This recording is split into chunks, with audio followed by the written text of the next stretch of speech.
Olá, tudo bem, sétimo ano? Hoje então a gente começa mais uma videoaula de arte. Então na videoaula de hoje a gente vai falar um pouquinho sobre o assunto que nós tratamos lá na nossa live e na aula anterior. A gente está conhecendo um pouquinho mais sobre esse conceito de patrimônio, patrimônios imateriais e patrimônios materiais. E a grande importância que tem esse tipo de patrimônio para a história da sociedade de uma maneira geral, certo? E aí, gente, a gente vai falar um pouquinho agora sobre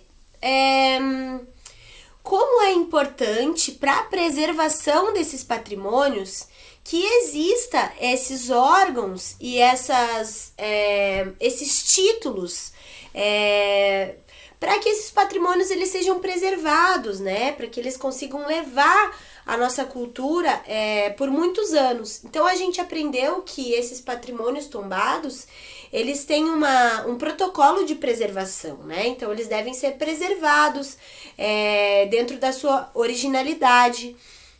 Então as interferências que podem ser feitas são pequenas restaurações dentro daquele espaço, né? Quando a gente fala de um patrimônio material. Então,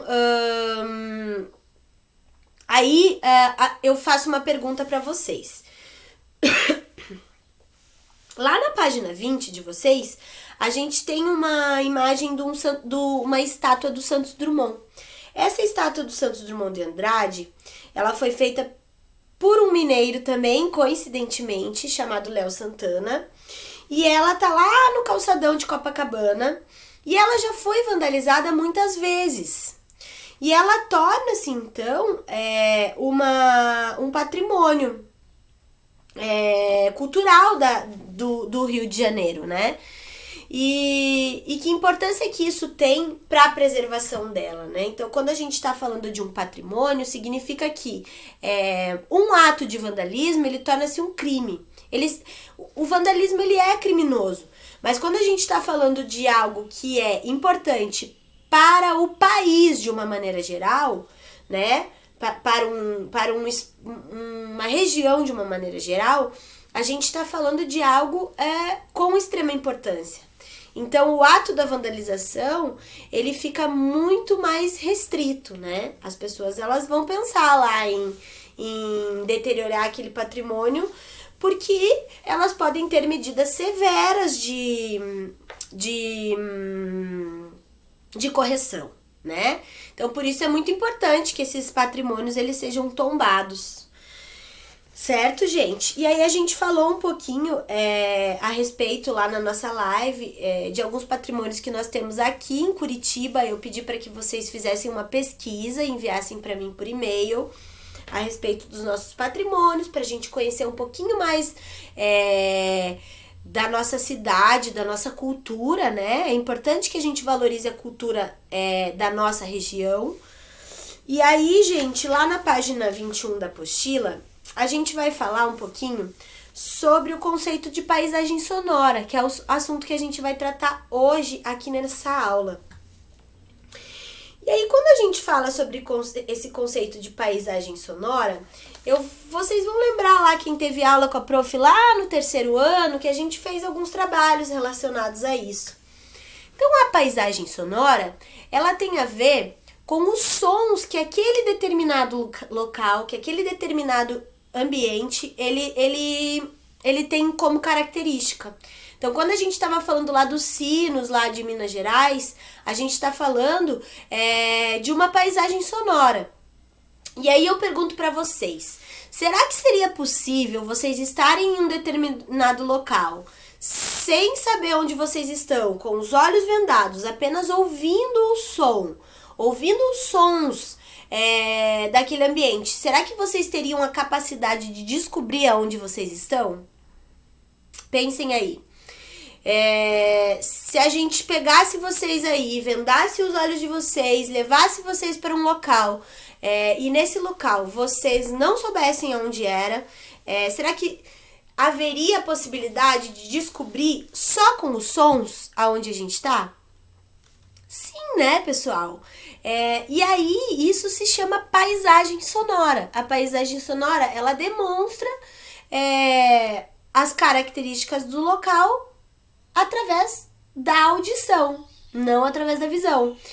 Então, se a gente for lá para a escola 3D, sem saber que a gente está lá, a gente vai estar com os olhos fechados, de repente, a gente vai ouvir o sino, a gente vai ouvir a voz da diretora, a gente vai ouvir a voz da prof. Rafa dando aula, a gente vai ouvir os nossos colegas brincando na cancha.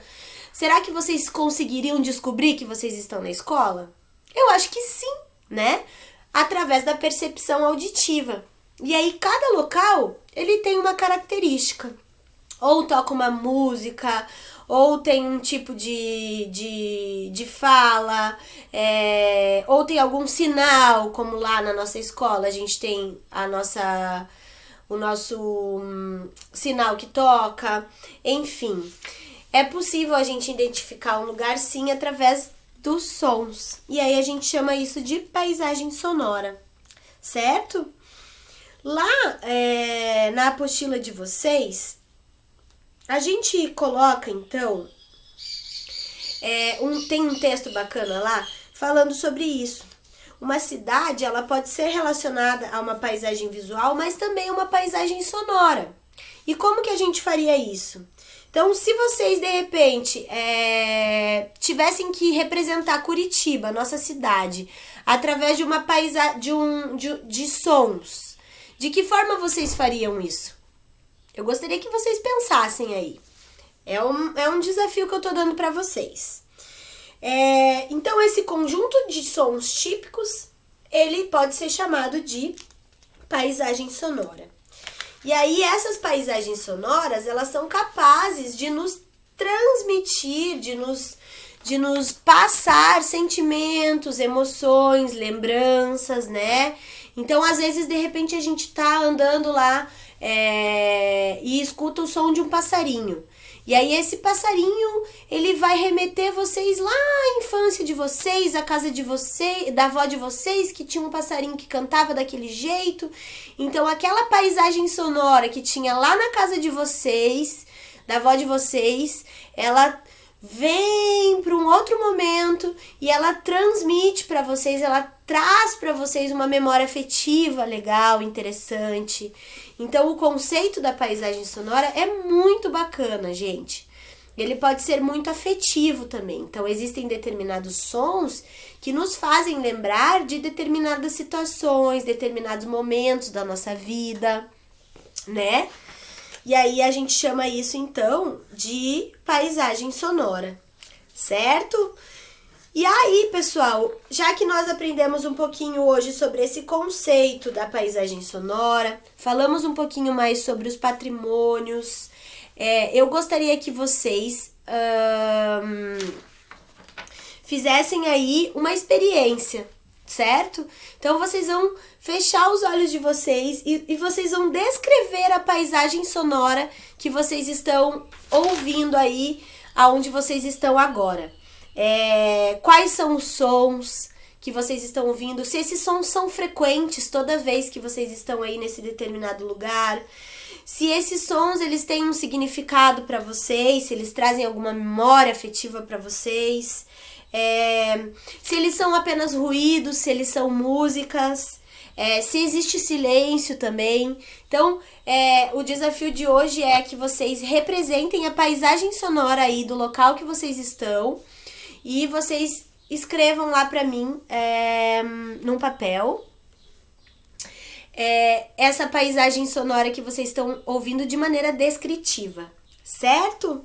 Então, pessoal, é isso. Eu espero que vocês tenham gostado da gente falar um pouquinho sobre esse conceito de paisagem sonora hoje. E a gente conversa, então, na próxima live, na quarta-feira. Um grande beijo a todos e tchau, tchau!